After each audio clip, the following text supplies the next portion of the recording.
Good morning, sir. Good morning, everyone. Good morning, morning, sir. sir. Good Good morning. morning, sir. Morning good morning good morning कैसे हैं आप लोग?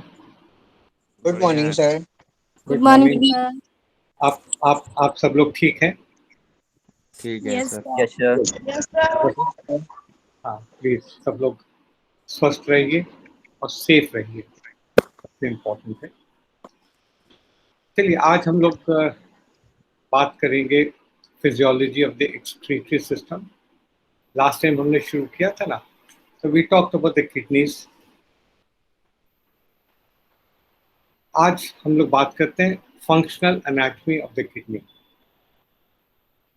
जो functional unit होता है kidney का, दैट इज अ नेफ्रॉन। और एक किडनी के अंदर कई लाख, तकरीबन 13 लाख नेफ्रॉन्स होते हैं, 1.3 मिलियन और 13 लाख यूनिट्स होते हैं। और इसकी जब एनाटॉमी शुरू करते हैं तो we start with the Bowman's capsule, which is the blind end of the nephron. फिर उसका जो कप शेप्ड या फनल शेप्ड स्पेस होती है उसमें उसमें होता है glomerulus. Glomerulus is basically a tuft of blood vessels, capillaries, which are supplied by afferent arterioles and drained by efferent arterioles. उसके बाद होता है proximal convoluted tubule. Convoluted का मतलब था टेढ़ा मेढ़ा, ये यूं यूं यूं टेढ़ा उड़ा हो जाए ना, तो that is called convoluted. Convoluted tubule opens into the descending limb, and then there is the loop of Henle, then ascending limb, and then distal proximal distal convoluted tubule, जो बहुत क्लोजली पास करता है टू दीज आर्टेरियोल्स। और ये कई सारे मिल के, कई सारे डिस्टल कॉन्वोल्यूटेड ट्यूब्यूल्स मिल के then they form the collecting duct. तो ये इसकी फंक्शनल एनाटॉमी है। जो चीफ फंक्शन होता है ऑफ किडनी होता है ना, that is formation of urine. Structure of nephron कई बार पूछा गया है और यूरिन फॉर्मेशन कई बार पूछा गया है, तो ध्यान से पढ़ लीजिएगा, बहुत सिंपल है, आसानी से आप समझ जाएंगे इसको।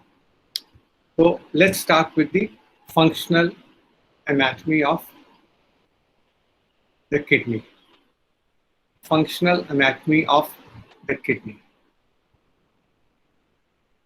मैंने आपको डायग्राम भेजा है, वो शायद पहले भी भेजा था आपको, फिर से रीइंफोर्स करने के लिए। तो हम लोग शुरू करते हैं। Each kidney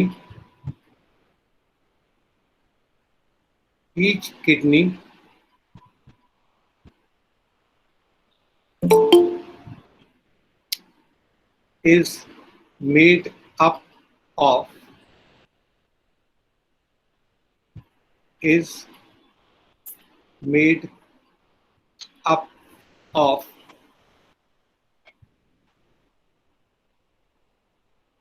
millions, millions,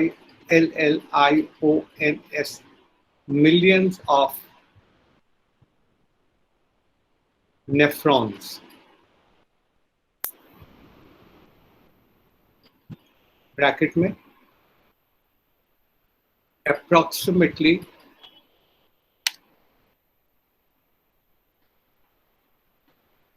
1.3 million,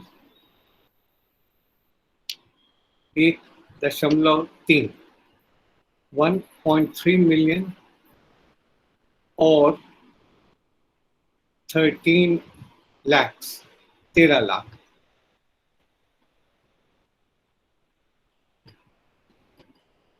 तो stop. The nephron is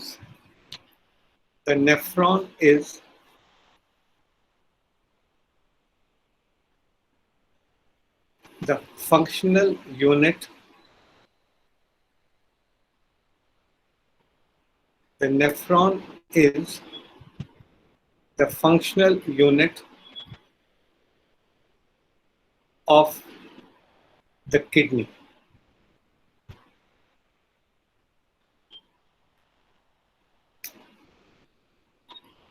Next line. Each nephron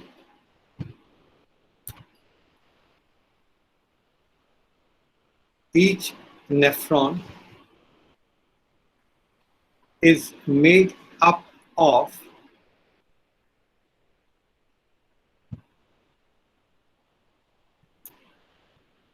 the following parts.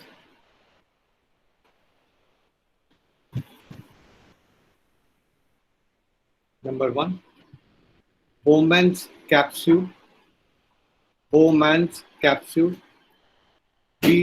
B-O-W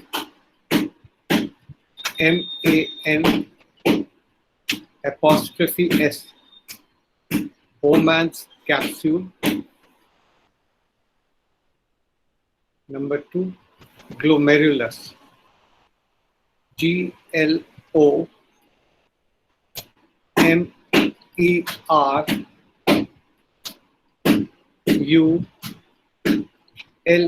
Glomerulus, glomerulus. Number 3, proximal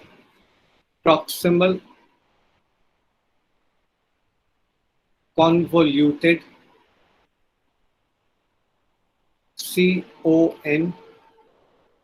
CONVULTED,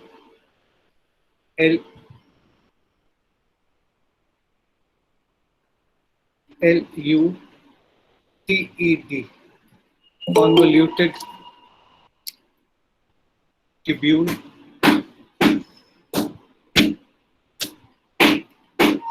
Next, loop of Henle,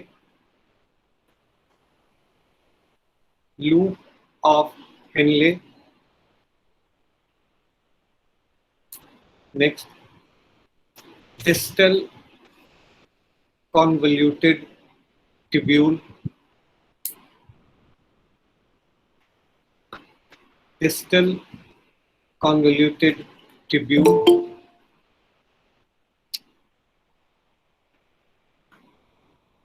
Then collecting duct,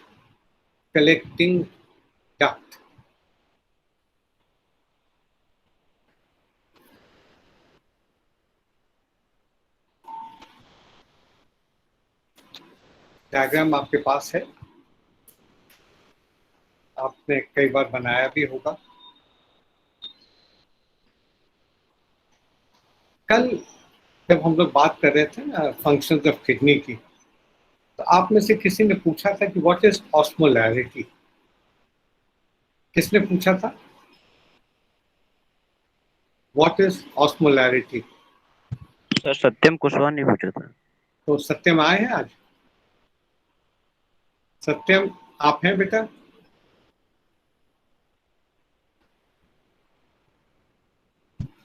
सत्यम आप प्रेजेंट हैं? चलिए, जब वो आ जाएंगे then we talk about this.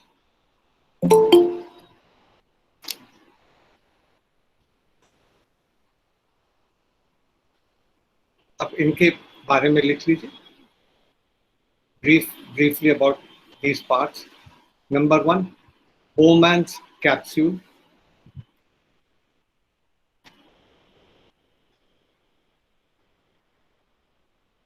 It is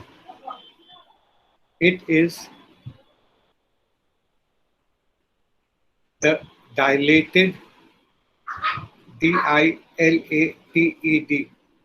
It is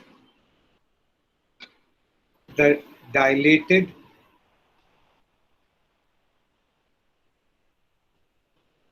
blind end, B-L-I-N-D, blind end of the nephron.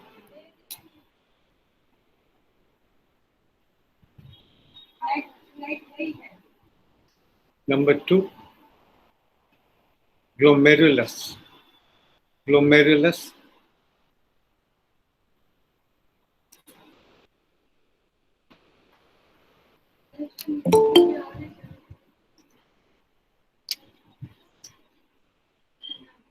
the glomerulus is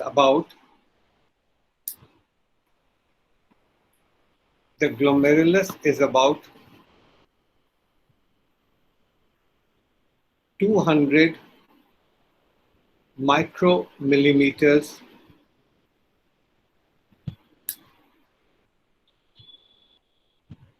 200 micromillimeters in diameter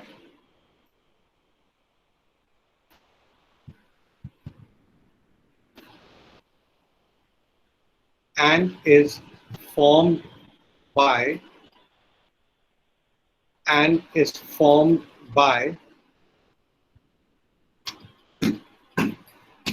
a tuft, T-U-F-T, tuft of capillaries, by a tuft of capillaries. Tuft का मतलब था गुच्छा, एक गुच्छा, tuft, tuft एक गुच्छे को कहते हैं tuft, tuft of capillaries which invaginate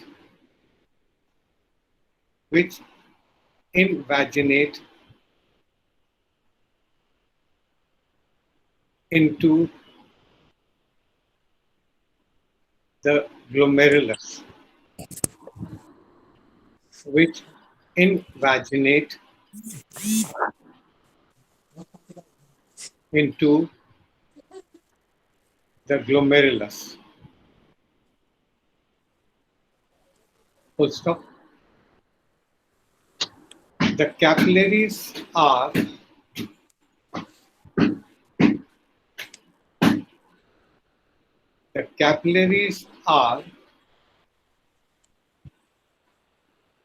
supplied by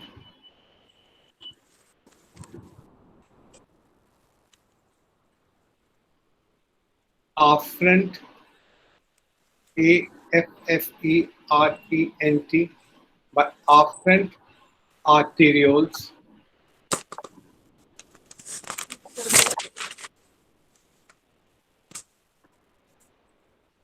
and drained by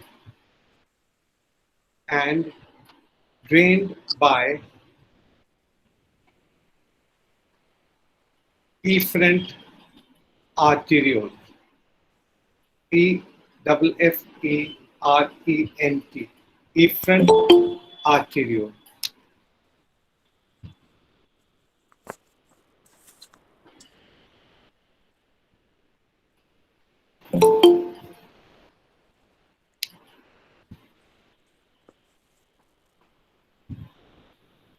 Next, proximal convoluted tubule.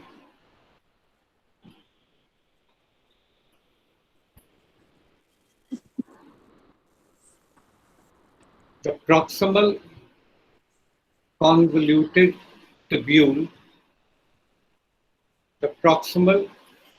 convoluted tubule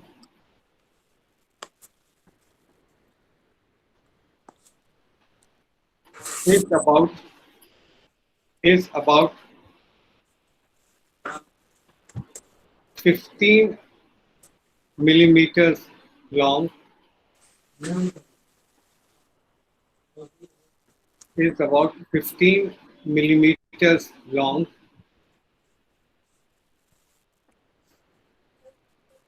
and 55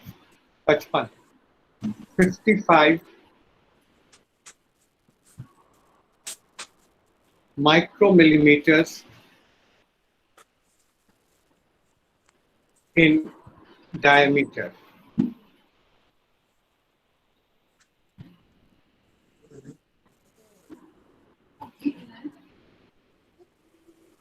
next Vaniya, Vaniya आपका माइक बंद नहीं हो रहा बेटा, माइक को बंद रखिए अपने।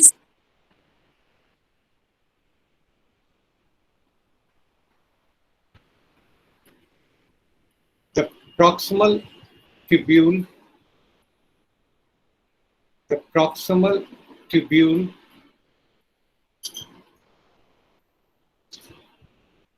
terminates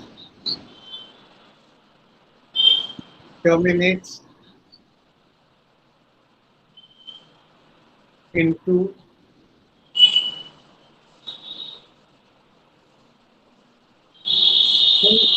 segment of into the thin segment of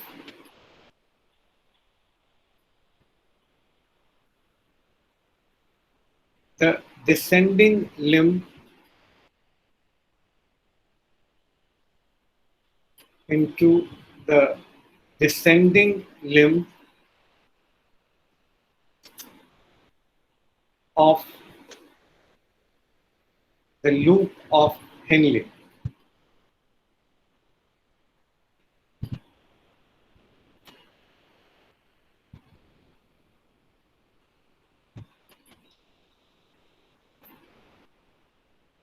The number 4, loop of Henle. Loop of Henle.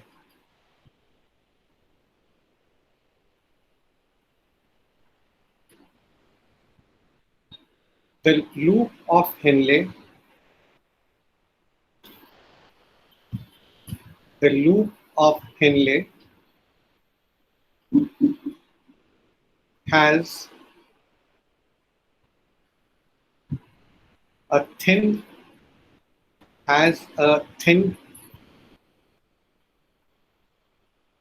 descending limb, LIMB, has a thin descending limb and a thick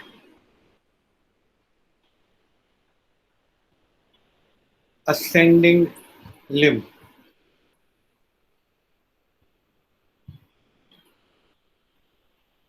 Which reaches up to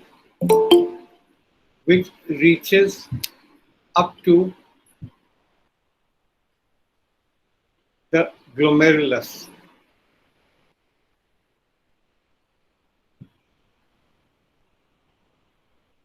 Of the nephron.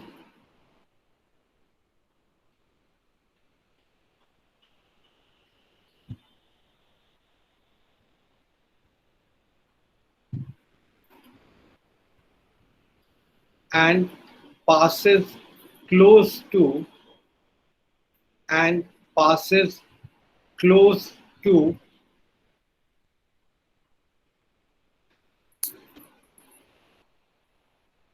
the efferent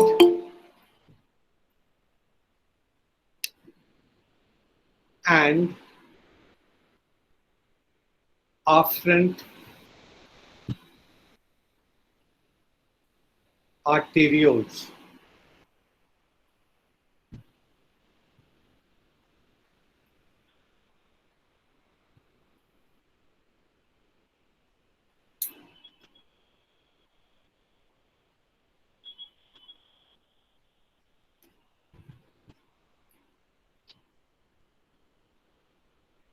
Number 5, distal convoluted tubule.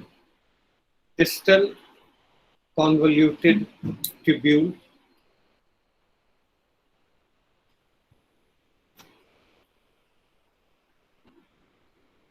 it is about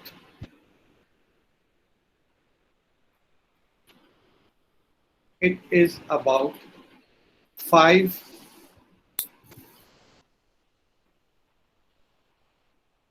millimeters long,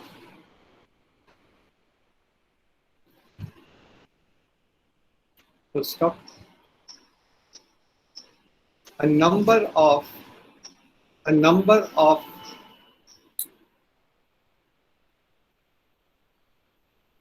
distal tubules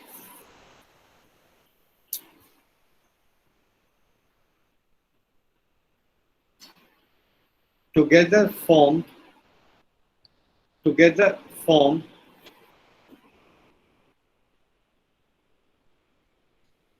the collecting duct,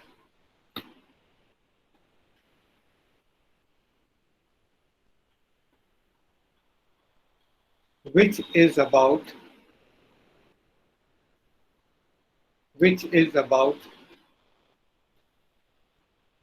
20 millimeters long.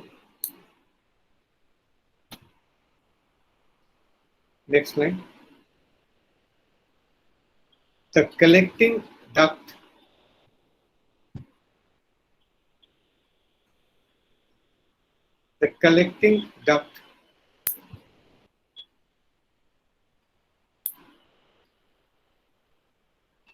pass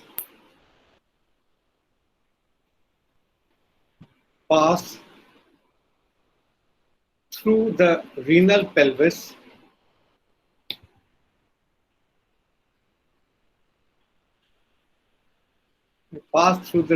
cortex. Renal pelvis body. Pass through the renal cortex and medulla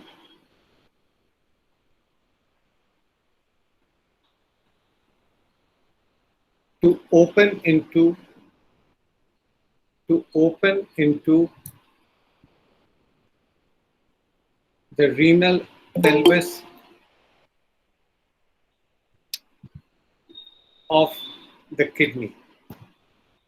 Renal pelvis of the kidney. So ये एक briefly was about the anatomy of nephron. कई बार पूछी गई है, ध्यान रखिएगा। हाँ, एक चीज आपको बताना चाहता हूँ। तो लास्ट टाइम भी कुछ स्टूडेंट्स को दिक्कत हुई थी। एक होता है नेफ्रॉन और एक होता है न्यूरॉन। तो इसमें कई स्टूडेंट को कंफ्यूजन हुआ। पूछा गया था न्यूरॉन, कई लोगों ने लिख दिया description of a nephron and vice versa. Nephron is related to the kidney.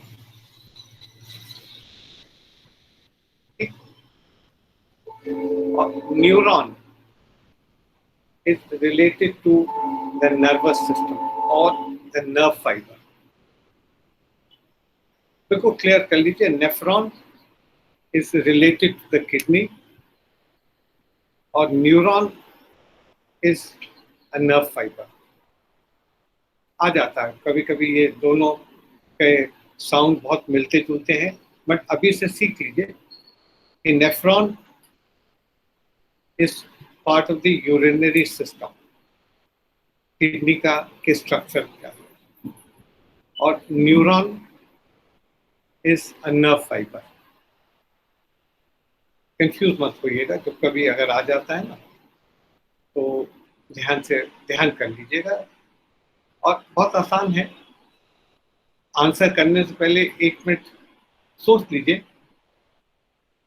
कि ये जो आप लिख रहे हैं वही सही है या जो दूसरा वाला आप नहीं सोच रहे उसके बारे में वो सही है। Then we come to the mechanism of urine formation. Urine formation के 3 स्टेजेस होते हैं। पहला जो स्टेज होता है वो होता है फिल्ट्रेशन का, जो ग्लोमेरुलस में होता है। आफ्रेंट आर्टेरियोल्स आते हैं, with them they carry the waste matter which needs to be excreted out, और उसको through certain pressure वो फिल्टर कर देते हैं। So that is called the glomerular filtration. फिर वो ट्यूब्यूल में नीचे आ जाता है और सेकंड स्टेज होता है ट्यूबुलर रीअब्जॉर्प्शन। ट्यूबुलर रीअब्जॉर्प्शन यानी जो ग्लोमेरुलर से फिल्टर होके आ गया है प्रोडक्ट, उसमें से जो भी अभी भी बॉडी के लिए यूजफुल है, that is reabsorb, that is reabsorb through another type of pressure. फिर ये जो जितना भी पार्ट है, it get passes into the distal tubule। वहां पे there is tubular secretion and then whatever is left that forms the urine।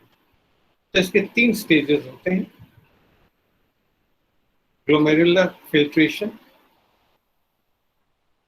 Tubular reabsorption and tubular secretion. Tubular secretion 3 stages होते हैं। चलिए इसके बारे में लिख लेते।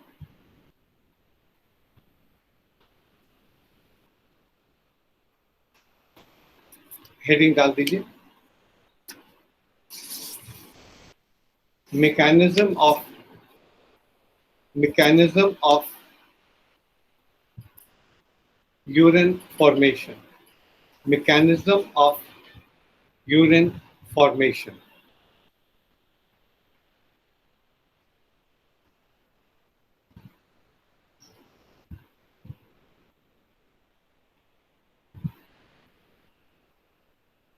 The mechanism of urine formation, the mechanism of urine formation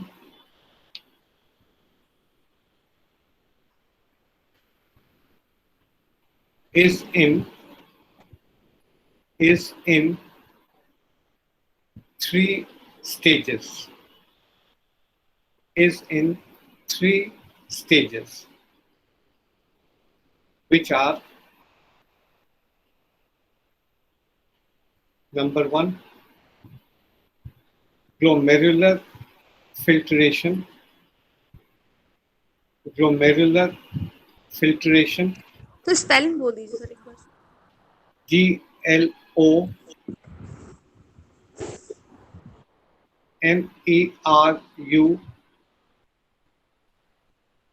GLOMERULAR, glomerular filtration।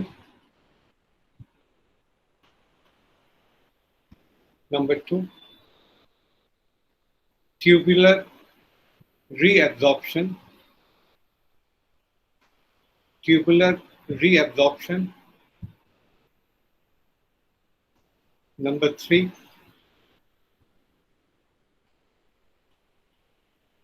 tubular secretion, tubular secretion।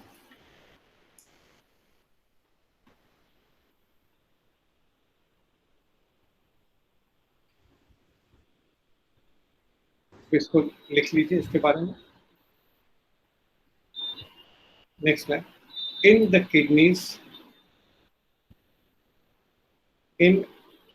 kidneys, comma, a fluid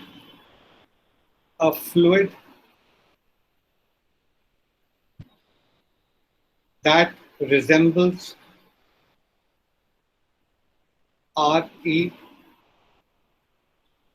RESEMBLES, that resembles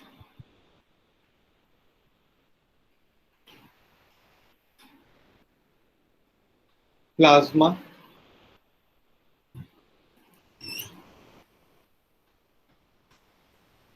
is filtered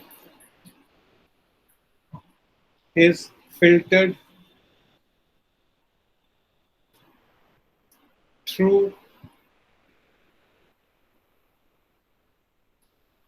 the glomerular capillaries, is filtered through the glomerular capillaries into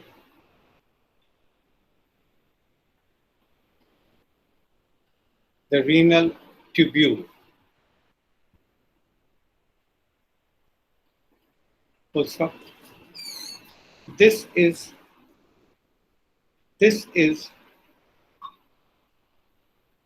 the stage of glomerular filtration.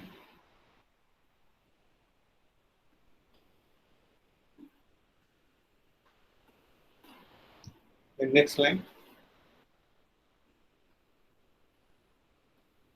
As the glomerular filtrate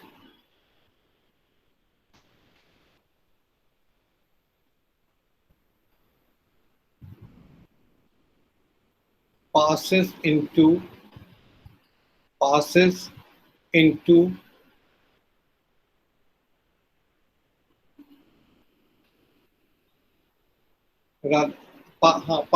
the tubules, passes into the tubules, sir into के बाद passes into the tubules, tubules.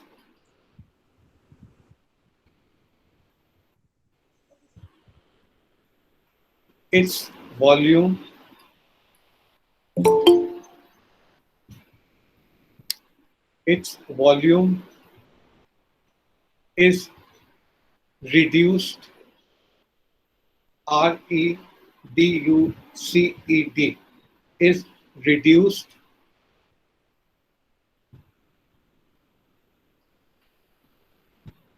and its composition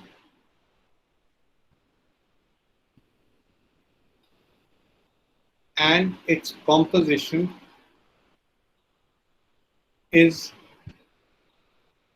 altered, ALTERED, altered. Bracket में लिख लीजिए change, बदल जाती है, इसका composition बदल जाता है, वॉल्यूम भी कम हो जाती है और इसका कंपोजिशन भी बदल जाता है, is altered.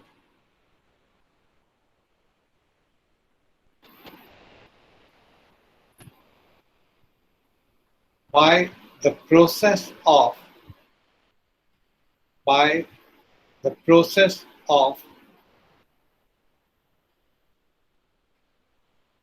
tubular reabsorption.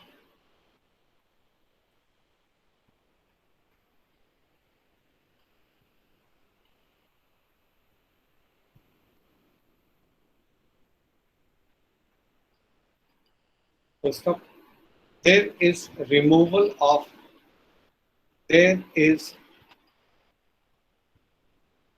removal of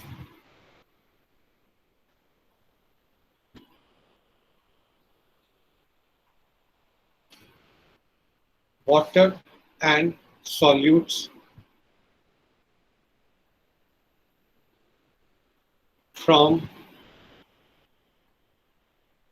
the tubular fluid.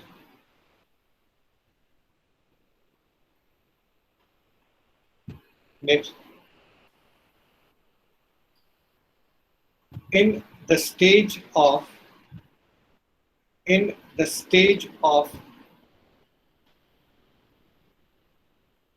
tubular secretion,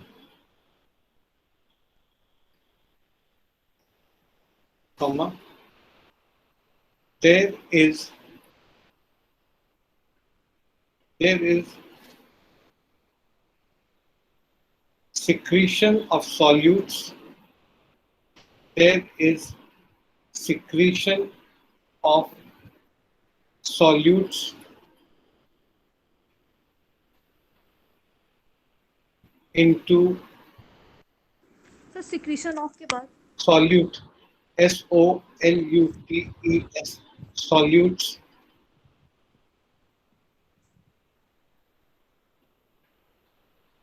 into the tubular fluid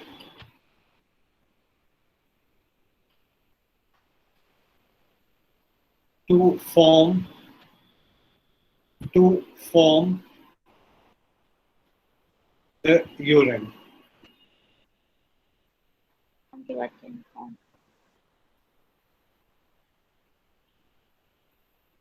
which enters the renal pelvis. Sir form के बाद इसके बाद to form to form the urine, urine, to form the urine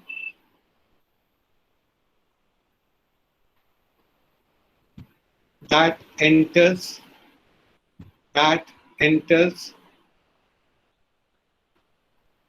the renal pelvis.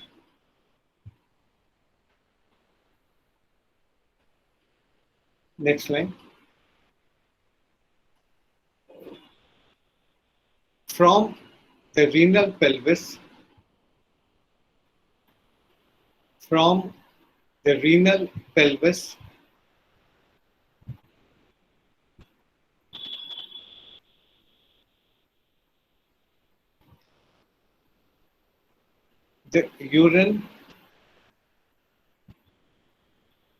the urine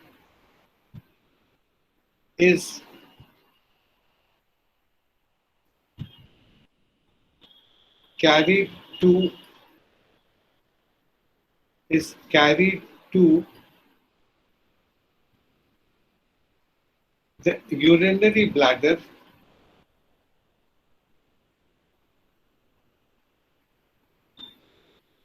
through the ureter.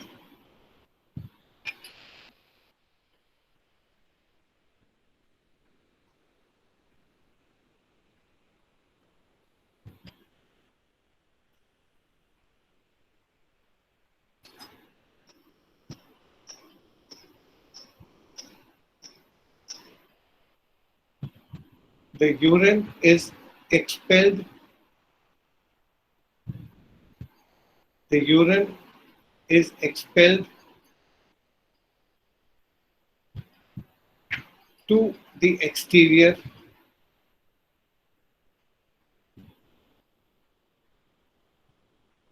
To the exterior, exterior,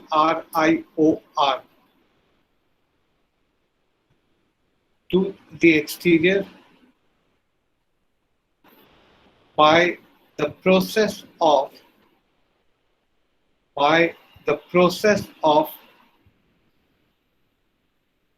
urination or micturition.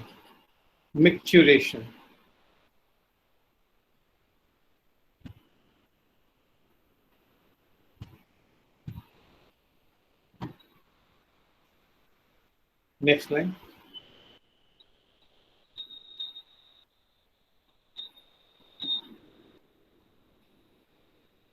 The amount of water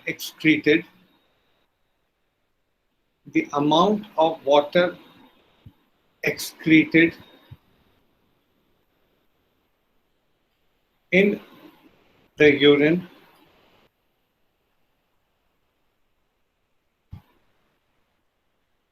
is regulated by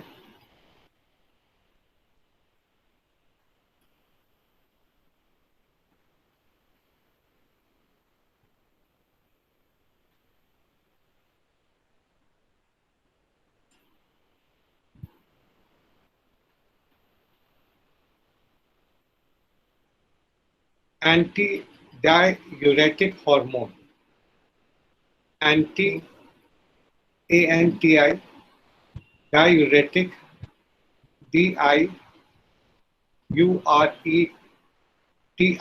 diuretic hormone, bracket में capital ADH,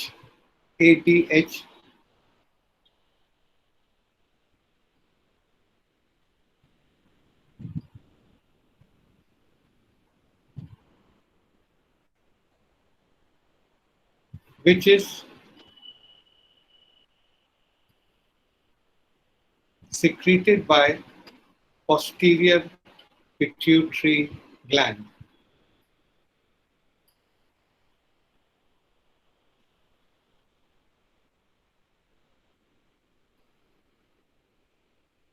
And aldosterone, aldestosterone, aldosterone secreted by the adrenal glands.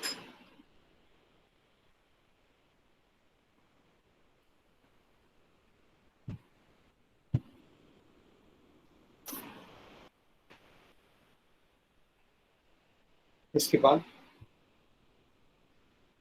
फिर से आपको लिखवा दें जो कल आपने लिखे थे ना, फंक्शंस ऑफ किडनी, वो फिर से लिखा दें, बट द लैंग्वेज में be little different, but it's the same thing. Functions of nephrons. Functions of nephrons. Bracket में किडनी भी लिख सकते हैं, क्योंकि नेफ्रॉन ही फंक्शनल यूनिट होता है किडनी का. whatever is the function of nephron will be the function of the kidney. सत्यम आप आए आज? सत्यम आज नहीं आए. कल इन्होंने एक सवाल हमसे पूछा था, व्हाट इज ऑस्मोलैरिटी. आप लोगों ने सुना होगा, आप लोगों ने सुना था ये सवाल. हमने कहा था जब आज बात करेंगे फिजियोलॉजी, देन वी पार्ट बताएंगे क्या होता है ऑस्मोलैरिटी. यस सर, सुना था. सुना था. आप लोगों में से कितने लोगों ने वापस जाके कोशिश करी पता लगाने के लिए कि व्हाट इज ऑस्मोलैरिटी? जी सर. दिलीप, आपने पता लगाया था कि what is osmolarity? Yes sir. Okay, good good. Dilip बताइए, व्हाट इज ऑस्मोलैरिटी? सर जो यूरिन का जो फिल्ट्रेशन जो होता है सर, हाँ उसका जो कंसंट्रेशन जो होता है उसी को कहते हैं सर ऑस्मोलेटरी. हाँ, वेरी गुड वेरी गुड. और भी किसी ने करा था? देखो, एक बहुत इम्पोर्टेंट चीज आपको बताते हैं. बहुत इम्पोर्टेंट चीज होती है. अक्सर हमको कुछ जानना होता है, वी वांट टू नो ये क्या है. हम सवाल भी पूछ लेते हैं, कभी किसी और से पूछ लेते हैं, कभी अपने आप से पूछते हैं. तो इसका जवाब के लिए हमेशा किसी दूसरे के ऊपर डिपेंडेंट मत होइए, किसी दूसरे के ऊपर हमेशा निर्भर मत रहिए. अगर कुछ चीज आपको जाननी है तो सबसे पहले आप कोशिश करिए. आप कोशिश करिए कि इसका क्या जवाब है. अपने ऊपर निर्भर होइए ना. अब तो हर चीज गूगल पे मिल जाती है, आप कुछ भी ढूंढ सकते हैं. एक आदत डालिए जानकारी प्राप्त करने की. फिर भी अगर समझ ना आए, ना मिले, फिर आप दूसरे से पूछिए. ठीक है ना. कोशिश हमेशा करिए कि आप अपने आप कोशिश करिए ढूंढने की.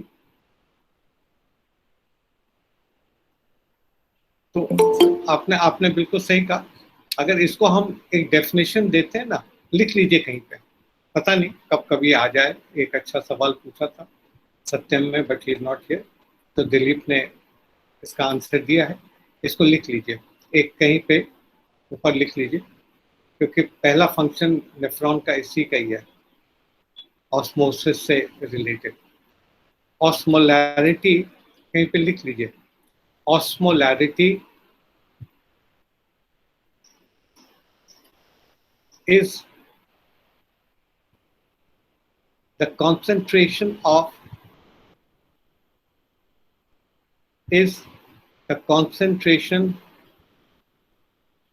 of a solution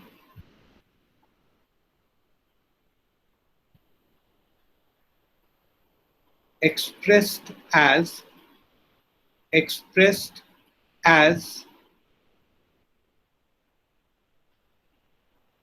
the total number of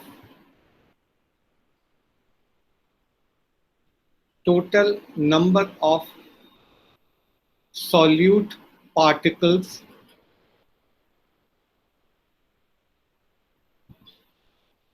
per liter.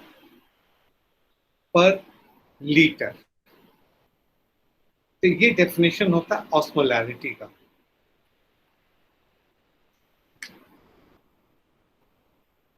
कोशिश करा करिए हमेशा खुद भी पता लगाने के लिए, तभी आप अपने प्रोफेशन में आगे बढ़ते जाएंगे।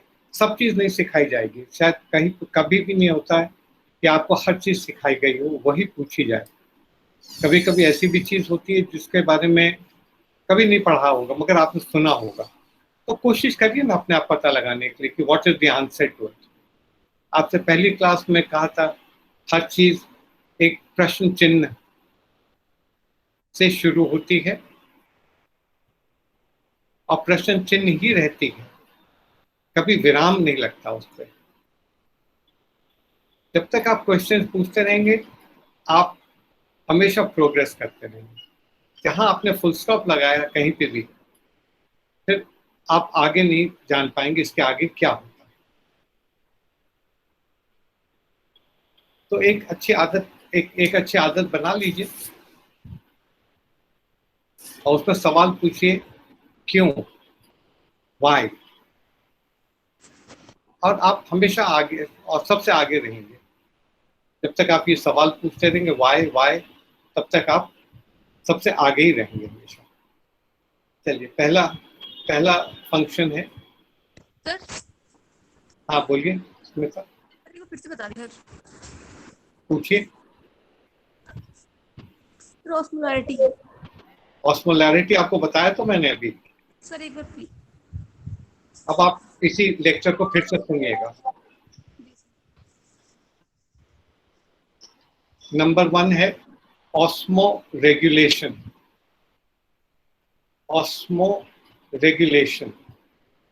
Number 1 function.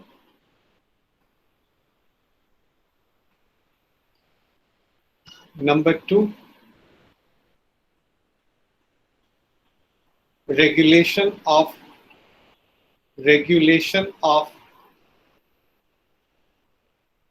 osmotic pressure. Regulation of osmotic pressure.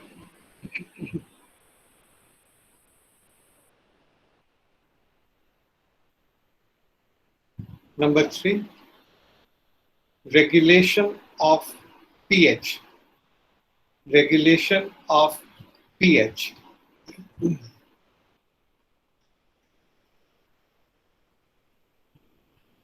Number 4, regulation of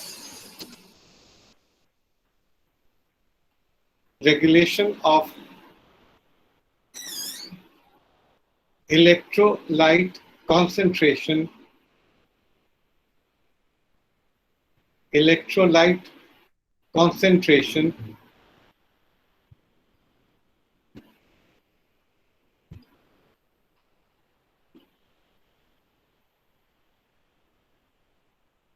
Number 5,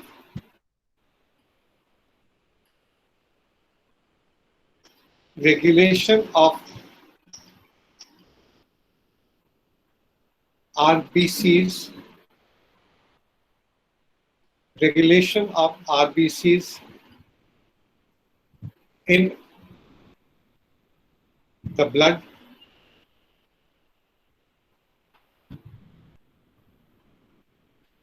by secretion of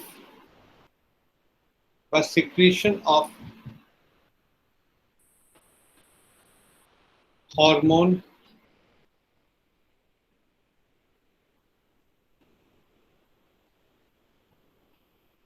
known as DASH.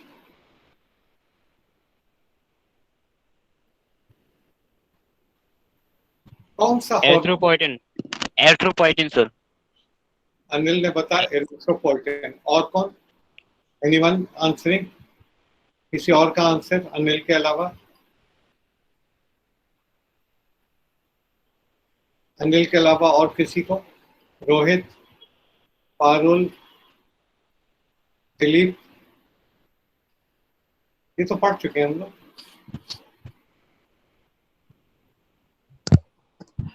Erythropoietin sir. हाँ, इट इज एरिथ्रोपोइटिन। याद रखिएगा, ये बहुत इंपॉर्टेंट हार्मोन है। और ये जब आप पैथोलॉजी में एनीमिया वगैरह पढ़ेंगे तो बार बार आएगा ये erythropoietin. Erythropoietin by the secretion of hormone called erythropoietin.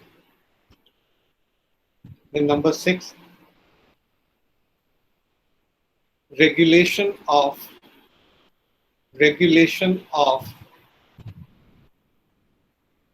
renal blood flow.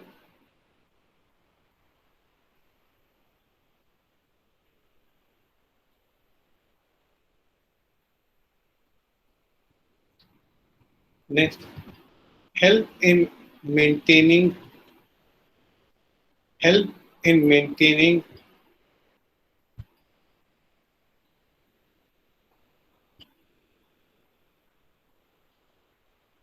hemostasis. Help in maintaining hemostasis.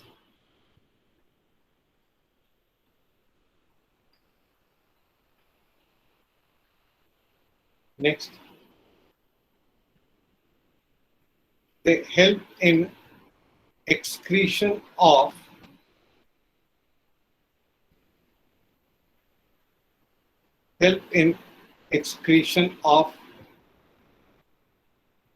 non-gaseous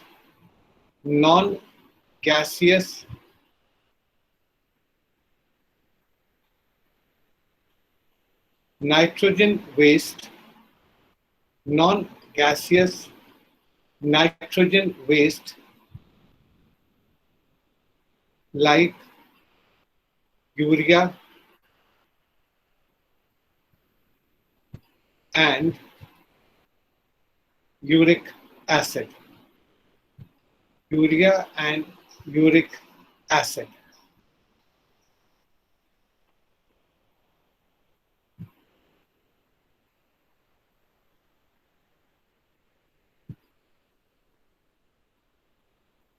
Next, they regulate the amount of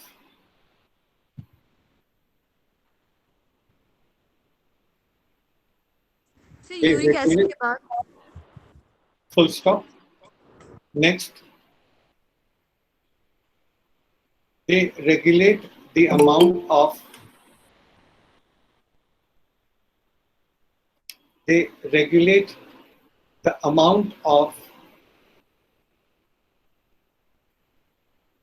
mineral salts like sodium and potassium.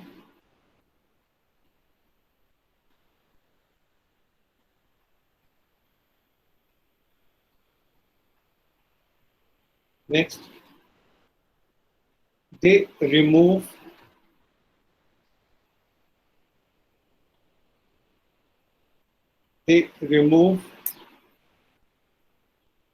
unwanted unwanted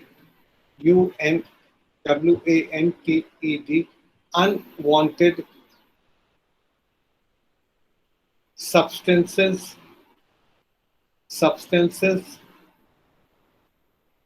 like drugs, pigments,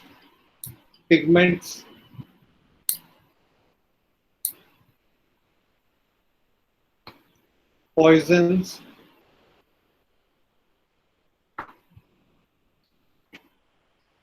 and vitamins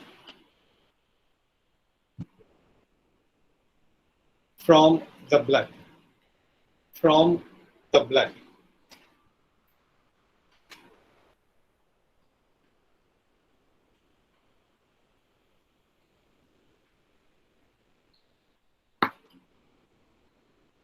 तो ये सारे functions हैं nephron के, kidney के।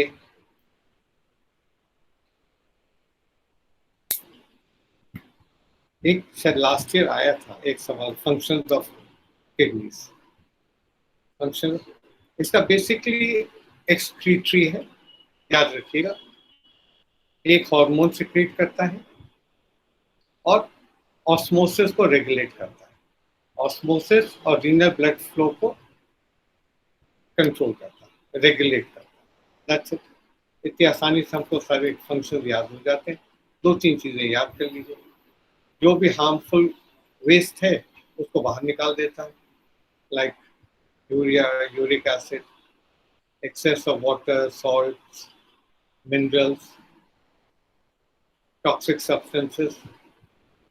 Osmotic osmo regulation करता है, osmotic pressure regulate करता है, रीनल ब्लड फ्लो रेगुलेट करते हैं।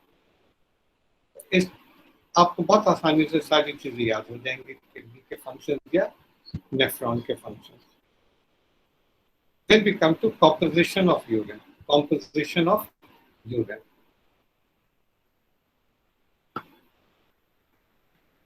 ये भी पूछा जा चुका है 1-2 बार और वाइवा में बहुत बार पूछा गया। अलग अलग इसके फ्रैक्शंस पूछते हैं कि पानी, वाटर कितना होता है, यूरिया कितना होता है, क्योंकि 2 ऐसी चीजें हैं ना इसमें, ज्यादा हो जाए और एक्सक्रीट ना हो तो वो ब्लड में चले जाते हैं। When we talk of raised blood urea या यूरिक एसिड बढ़ गया, जैसे गाउट में हो जाता है, यूरिया बढ़ गया तो इट में लीड टू किडनी फेलियर। तो ये एमएलटी में खास तौर से ये जो इसका जो कॉम्पोजिशन है यूरिन का, बहुत इम्पोर्टेंट है आपके लिए, खास करके एमएलटी के जो जाके लैब में काम करेंगे। It's important for you to know this. Then composition of urine.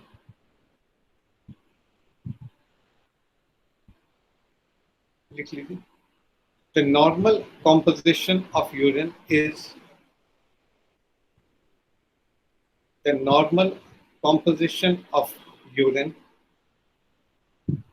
is as follows. Is as follows.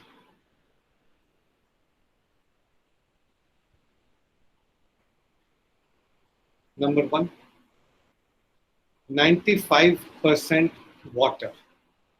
95% water. 95% पानी होता है। Number 2,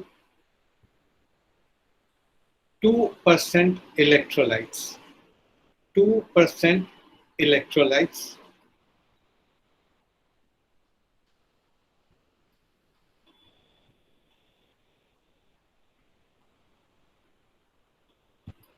Full stop. Mainly, ions of salts, IONS,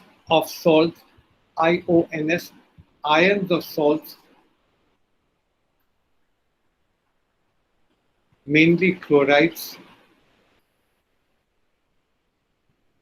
sulfates,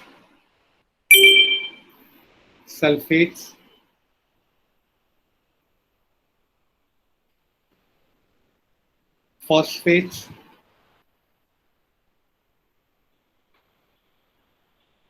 and bicarbonates of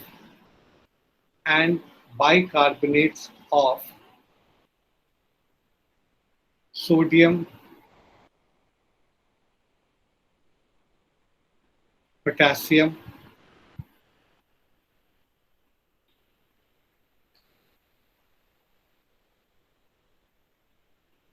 then number 3, 2.6% urea. 2.6% urea.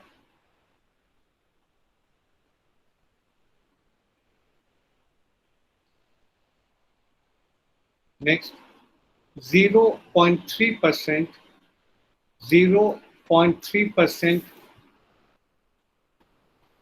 uric acid.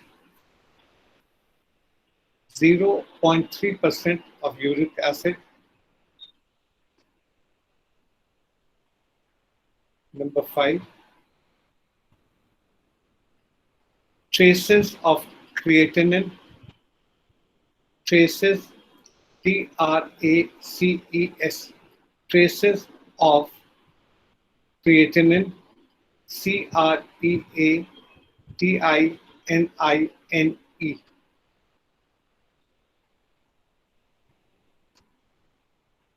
जब creatinine का estimation करते हैं ना, ये बहुत इंपॉर्टेंट मार्कर है किडनी फंक्शन का। जब सीरम क्रिएटिनिन करते हैं ना, it's a very very important marker of kidney function. अगर ये बढ़ जाता है तो इट इंडिकेट्स किडनी फेलियर या renal failure. Next, creatine, CREATINE, creatine, वो क्रिएटिनिन था, क्रिएटिन।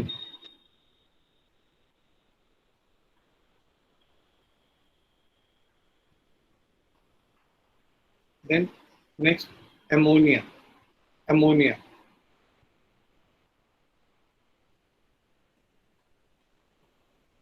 और अमोनिया ही वो जो डिस्टिंक्टिव स्मेल होती है ना यूरिन की जो एक खास सुगंध होती है, which is because of the presence of ammonia.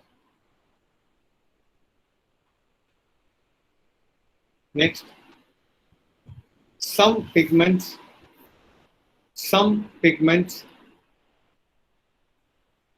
and hormones. Some pigments and hormones.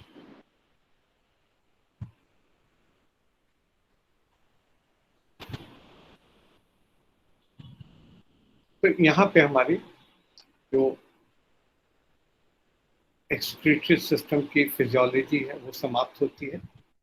ये 2-3 चीजें बहुत इंपॉर्टेंट हैं। एक, एनाटॉमी ऑफ अ नेफ्रॉन, दूसरा urine formation, mechanism of urine formation, और तीसरा composition of urine. Composition of urine कई बार viva में पूछा गया है, तो what is the composition of urine. और एक बार मुझे याद है थ्योरी में भी पूछा गया था, नॉर्मल कॉम्पोजिशन ऑफ यूरिन। तो ये चीजें याद कर लीजिएगा, आती हैं बार बार और आपसे पूछा भी जाएगा, और जरूरी है that we know about the excretory system. अब इसके बाद जो पढ़ेंगे टॉपिक थोड़ा बड़ा है, and that is the endocrine system. Endocrine system, आप में से किसी को मालूम है कि ये किससे संबंध रखता है? ये जो सिस्टम है ये किससे संबंध? हार्मोन्स। Yes Hormones. से एंडोक्राइन ग्लैंड से sir. Endocrine glands, they will form the endocrine system. Good. और इसके जो secretions होते हैं वो क्या होते हैं? What are they known as? Directly blood में उड़ता है। नहीं, उनको कहते क्या है? What are they? Hormones. These are called as hormones. अब एक सवाल कई बार पूछा गया कि एक सिक्रीशन, जैसे पैनक्रियास है, ये एंडोक्राइन ग्लैंड भी है और एक्सोक्राइन भी है। तो एंडोक्राइन के सिक्रीशन को तो हार्मोन कहते हैं, और एक्सोक्राइन सिक्रीशन को क्या कहते हैं?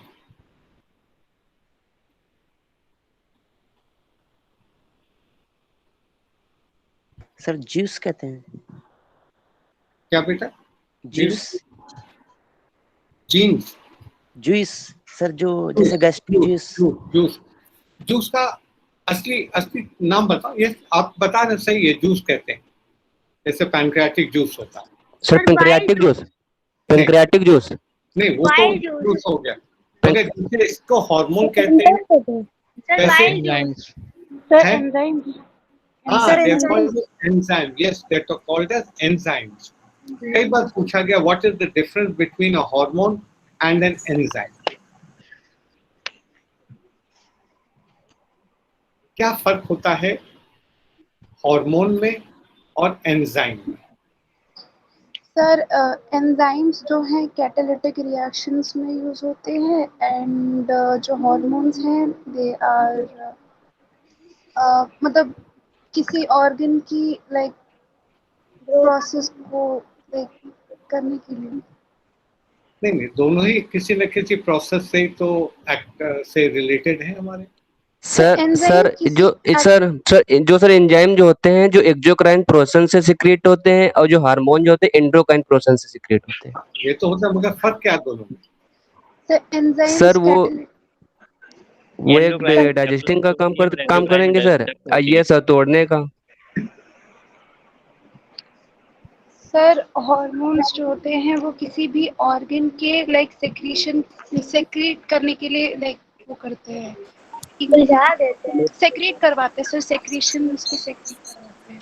लाइक Secretion पिट्यूटरी के कई हार्मोन्स होते हैं जो लाइक सर डायरेक्ट हार्मोन जो होता है वो टारगेट सेल पे काम करता है और एंजाइम उसके अगल बगल के जितने भी सेल होते हैं उन सारे पे काम करता है। सर हार्मोन जो होता है सर सर एक्टिवेटर की तरह होता है सर हार्मोन जो होता है किसी ऑर्गन की सेक्रेशन को एक्टिवेट कराता है, ऑर्गन का फंक्शन एक्टिवेट करता है।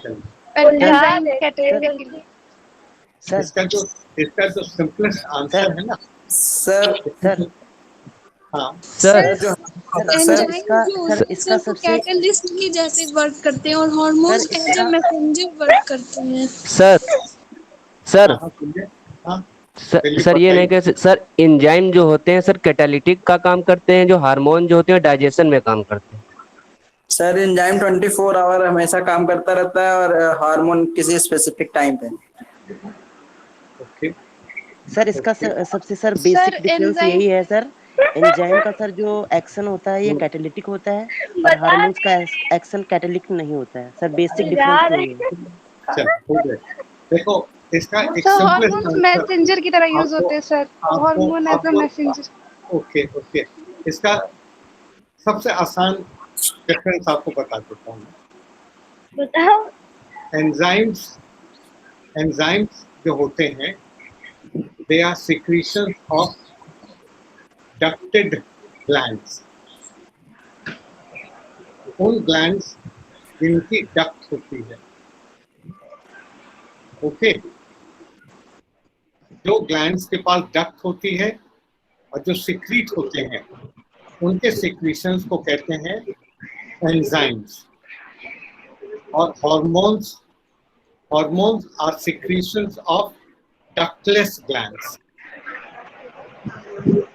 हार्मोन जो होते हैं वो उनके जो ग्लैंड्स उनके पास कोई डक्ट नहीं होती है, जो they are secreted directly into the blood. ये एक बहुत बेसिक डिफरेंस होता है एंजाइम्स और हार्मोन्स में। इसका याद रखिएगा क्योंकि जितने आप लोगों ने आंसर दिए उसमें फिर एक और वाइवा बन जाएगा, और जब वाइवा बनता है तो फिर बहुत इधर उधर से सवाल आने शुरू। बहुत सिंपल सी चीज रखिए कि enzymes are secretions of ducted glands with a duct. नहीं मम्मा तो थैला पड़ा है, हटा रहे हैं। क्या बता रहे हैं? सर मम्मी चिल्ला रही जो सर यानी कि सर हाँ चलिए सर बताइए। सर यानी कि आपका कहने मतलब सर है जो एंजाइम जो होते हैं ग्लैंड डक्ट से काम करते हैं और डक्टलेस से काम करते हैं सर। काम नहीं करते हैं, डक्ट के माध्यम से बाहर आते हैं। अच्छा नहीं सर, और सर जो बताएं सर हार्मोन जो होते हैं डक्टलेस में होते हैं। ये डक्टलेस ग्लैंड्स होते हैं। जितने भी एंडोक्राइन ग्लैंड्स होते हैं ना, हाँ जितने भी एंडोक्राइन ग्लैंड्स होते हैं इनमें डक्ट नहीं होती है। इनके जो लेकिन सर हमने जो पेंक्रियाज सर है सर हाँ बताइए। सर जो पेंक्रियाज जो होता है सर उसमें हमने पढ़ा तो एक जो पेंक्रियाज जो हाँ बोलिए बेटा, पैनक्रियास की बात कर रहे हैं, आप बताइए। पैनक्रियास तो सर दोनों में आता है, बोथ एक्सो और एंडोक्राइन पेंक्रियाज दोनों। में हाँ बोलिए। सर दोनों से बना होता है और वो हाँ देखो क्लियर आपका क्लियर कर देते, बहुत लोग एक साथ बोल रहे हैं, एक एक करके बोलिए, एकदम से मत बोलिए क्योंकि ओवरलैपिंग होती है आवाज की, सुनाई किसी का नहीं देता। चलिए, जो पैनक्रियास का पैनक्रियाटिक जूस होता है जो, जी सर, उसमें एंजाइम्स होते हैं। Yes sir. और वो ईशा अपना माइक्रोफोन बंद करिए। वो डक्ट के माध्यम से आता है थ्रू द पैनक्रियाटिक डक्ट। जी सर। वो सिर्फ एंजाइम्स लाता है। इसका जो हार्मोन्स होते हैं जैसे इंसुलिन है, ग्लूकागॉन है, पैनक्रियाटिक ऑक्सीडेज है, सोमैटोस्टेटिन है, ये डक्टलेस होते हैं, ये डायरेक्टली ब्लड में जाते हैं, इनके लिए किसी डक्ट का माध्यम नहीं होता है। Yes sir. आप समझ गए? जी सर, जी सर। ओके, तो ये ओके सर। एक्चुअली एग्जामिनर जानना चाहता है कि एंजाइम्स क्या होते हैं। They are secretions of a gland with a duct, ठीक है। और जो हार्मोन्स होते हैं वो सिक्रीशंस होते हैं ग्लैंड्स की जिनमें डक्ट नहीं होती। ओके, ये तो हो गया। अब एंडोक्राइन ग्लैंड्स आपको कितने मालूम है? एंडोक्राइन ग्लैंड्स कौन कौन से होते हैं? मेजर, छोटे वाले में मेजर एंडोक्राइन ग्लैंड्स कौन कौन से होते हैं?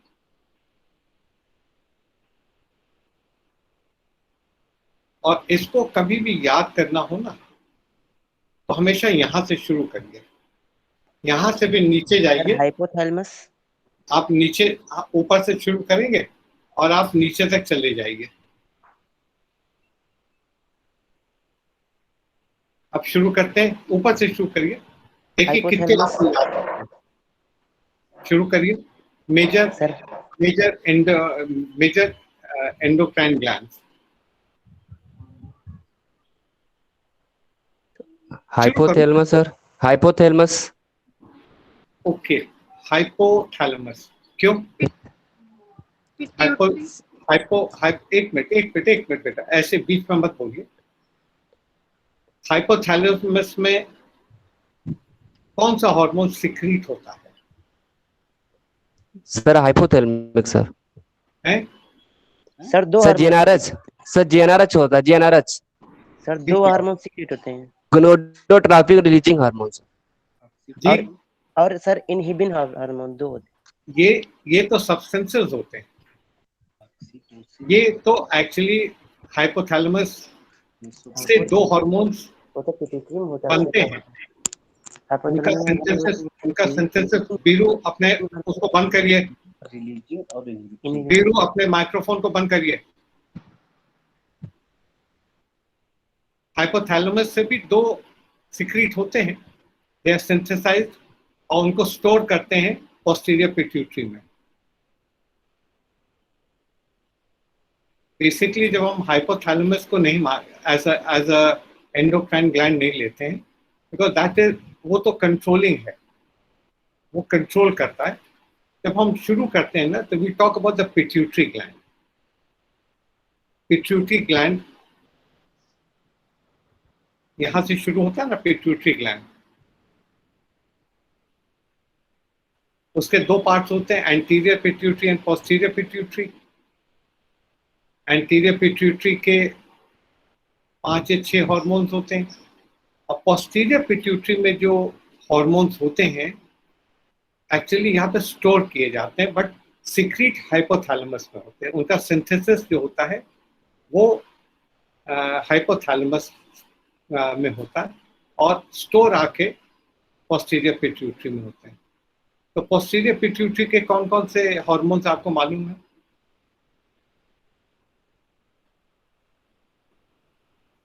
पोस्टीरियर पिट्यूटरी के हार्मोन्स आप में सर पता है sir. ADH and oxytocin. ADH and oxytocin. Oxytocin, बिल्कुल सही है।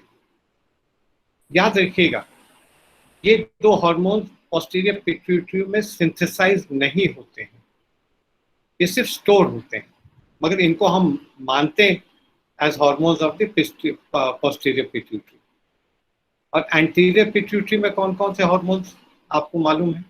सर 6 हार्मोन्स होते हैं। हाँ, उसमें सर बता। ग्रोथ हार्मोन हार्मोन्स होता है होता है। हाँ सर, और फॉलिकल स्टिमुलेटिंग हार्मोन, हाँ ल्यूटिनाइजिंग हार्मोन, हाँ। और सर होता है सबसे इम्पोर्टेंट तो बताओ दो। Sir growth sir hormone. LHS होता है, एफएसएच होता है सर। हाँ हाँ, सर एक एलएच होता है कि एफएसएच होता है? वो तो हो गए। और एक होता है adrenocorticotropic hormone sir, ACTH। ACTH. Yes sir. और एक एसीटीएच और होता है हार्मोन्स। Sir adrenocorticotropic hormone. पिक हार्मोन सर। प्रोलैक्टिन। और एक सर और होता है sir prolactin. Growth hormone sir. Prolactin, growth hormone. Growth hormone, yes sir. एक और बहुत इंपॉर्टेंट हार्मोन बच गया। Sir prolactin thyroid hormone. Stimulating hormones. हाँ, prolactin thyroid stimulating hormone TSH। TSH। Yes sir. हाँ, ये एक शॉर्ट फॉर्म में याद कर लिए। TH, TSH, LH, FSH, prolactin, ACTH हो गए 6 हार्मोन। उसके बाद फिर यहां से हम निकले और कहाँ आए? यहाँ पे कहीं तो है नहीं कोई एंडोक्राइन ग्लैंड है। हम कहाँ आ गए? यहाँ पे आ गए। यहाँ पे कौन सा? Thyroid gland. Thyroid gland. Thyroid और thyroid and parathyroid. Thyroid parathyroxin gland. And parathyroid. Thyroid के कौन से हार्मोन होते हैं? Thyroxine. Sir sir thyroxine. T3 होता है, T4 होता है सर। हाँ, याद देखिएगा T3, T4, try iodothyronine and tetra iodothyronine. और पैराथायराइड का सर पैराथार्मोन। पैराथार्मोन। देखिए, अगर कभी भी आप एक सीक्वेंस में, एक क्रम में किसी चीज को याद करें तो कभी नहीं भूल सकते। तो पिट्यूटरी से हम आ गए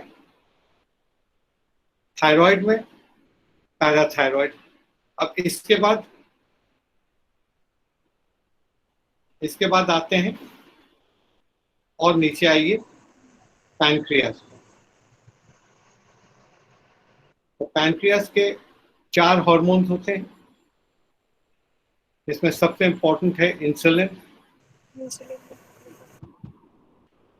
glucagon, somatostatin and pancreatic peptidase. 4 hormones होते हैं, alpha, beta, delta, gamma cell से निकलते हैं।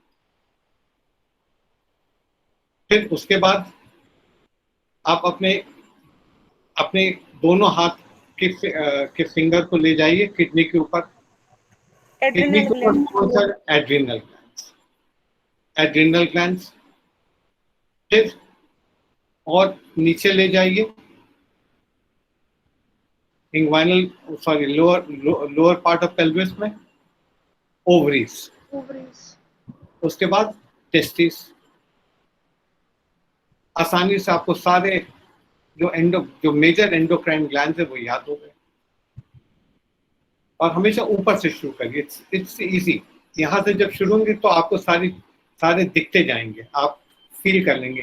पिट्यूटरी यहाँ पे एक ग्लैंड और भी होता है, सॉरी आई डिडंट अंडरस्टैंड। एक और ग्लैंड होता है called pineal gland. Pituitary, pineal gland. Pineal gland के बाद PINEAL, पिट्यूटरी, पीनियल ग्लैंड। फिर उसके बाद थायराइड, पैराथायराइड, फिर पैनक्रियास, फिर adrenal cortex, adrenal gland. Adrenal glands के बाद ovaries and then testis. Major glands आपको याद हो गए।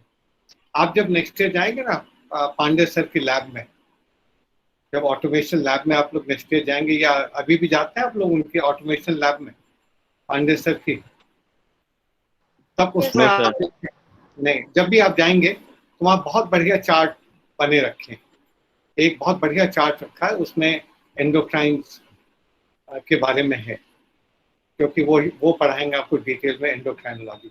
तो बेसिकली इतने याद रखिए। देन और भी हैं जो hormone secreting like kidneys erythropoietin बनाती है। तो आज हम लोग यहाँ पे समाप्त करते हैं, और नेक्स्ट टाइम ट्यूसडे को we will take up the anatomy of female reproductive system, और will start the physiology of endocrine system.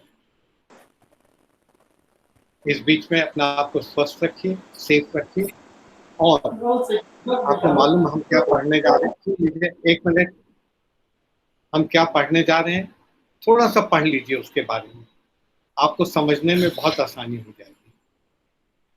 Female reproductive system last time हम लोगों ने पार्ट्स बताई दिए थे आपको, एंडोक्राइन सिस्टम के पार्ट्स बताई दिए, हार्मोन क्या होता है ये भी आपको पता है।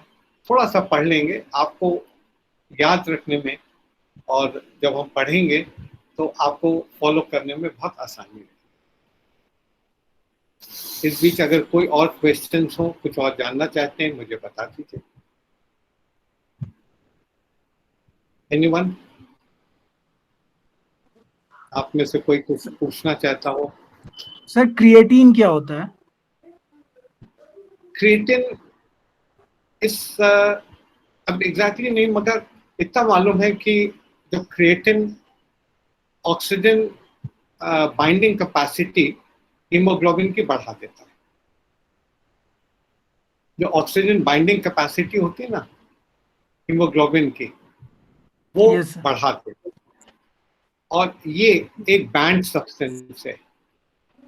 बहुत सारे जो एथलीट्स या हाई परफॉर्मिंग एथलीट्स होते हैं ना, ताकि जिनको कई दिनों तक परफॉर्म करना पड़ता है, खास करके जो साइक्लिस्ट होते हैं कई दिन तक, तो ये लोग इसकी ड्रिप ले लेते थे जिसमें क्रिएटिन होता था, और इसकी वजह से उनकी जो ऑक्सीजन बाइंडिंग कैपेसिटी होती थी वो बढ़ जाती थी, और वो ज्यादा देर तक अच्छा परफॉर्म कर पाते थे। तो it is a band substance as far as sports is concern.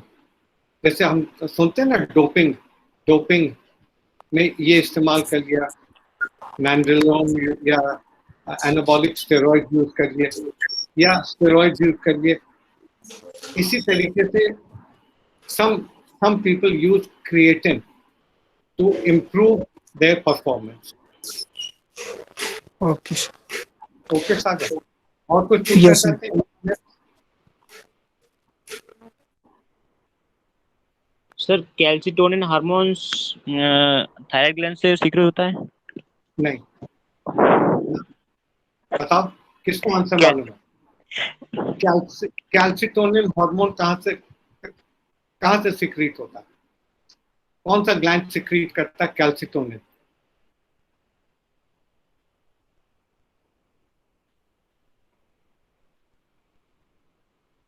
It is a secretion of the thyroid gland, right? It is a hormone of the thyroid gland.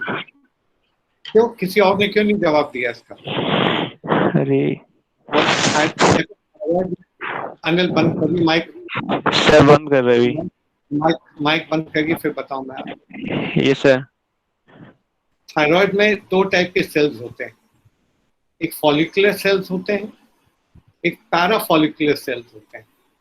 तो फॉलिकुलर सेल्स होते हैं दे synthesise T3 T4, और जो para follicular sales होते हैं वो synthesise करते हैं कैल्सिटोनिन। ठीक है? Yes sir. कोई और सवाल किसी को before we close today's class? चलिए, अपना ध्यान रखिएगा, please stay healthy, stay safe. आप और आपके परिवार दोनों, सब लोग